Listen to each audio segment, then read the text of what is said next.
bombastic side eye, criminal offensive side eye. Do you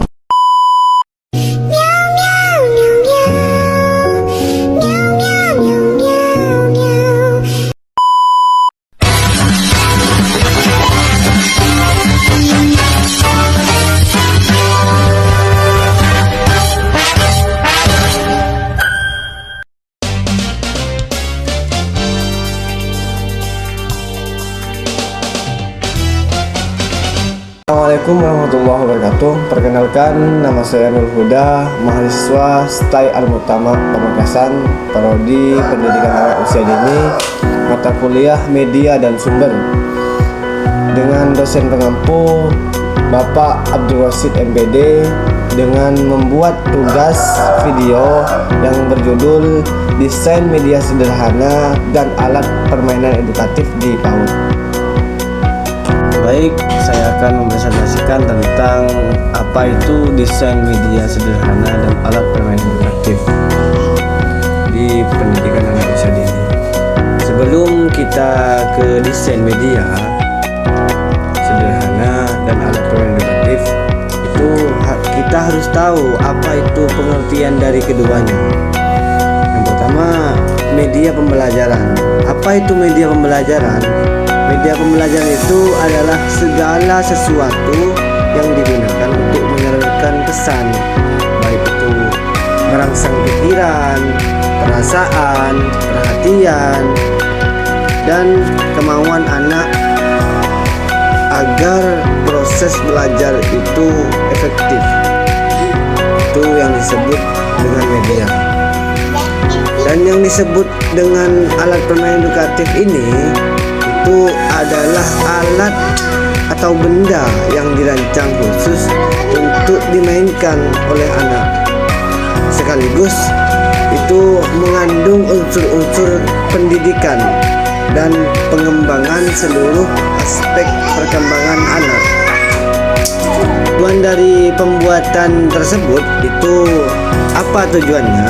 Tujuannya ini untuk memudahkan anak untuk memahami materi pelajaran.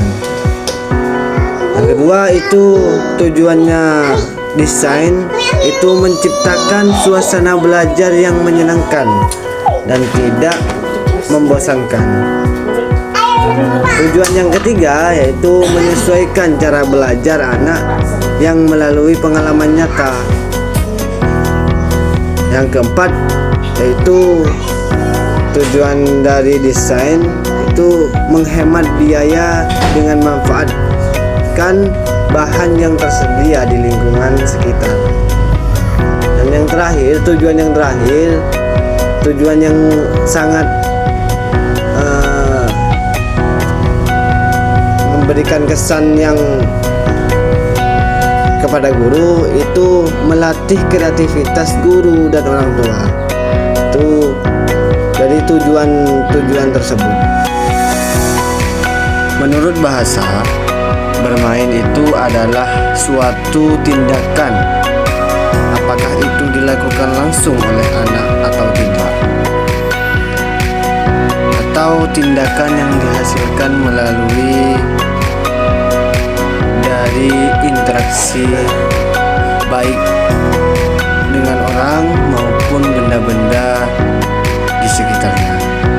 Tindakan ini biasanya dilakukan oleh anak yang keadaannya sedang gembira.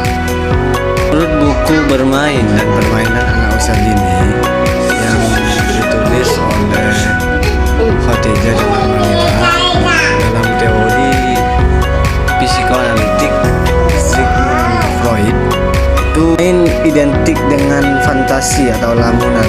Freud berpendapat bahwa bermain sangat penting bagi pertumbuhan emosional anak-anak dan dapat membantu mereka memecahkan masalah.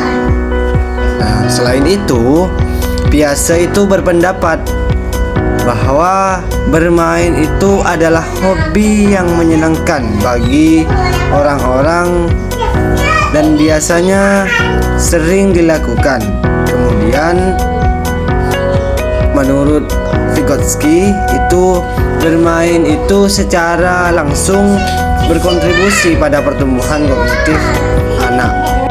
Ada banyak guru yang saat ini sulit memahami pentingnya seorang anak, sehingga pelajaran yang diberikan kepada anak itu tidak dapat dijelaskan dengan baik, sehingga sebaliknya media dan rangkuman merupakan alat pelajaran atau pengajaran yang penting dengan fokus khusus pada penyampaian informasi yang relevan.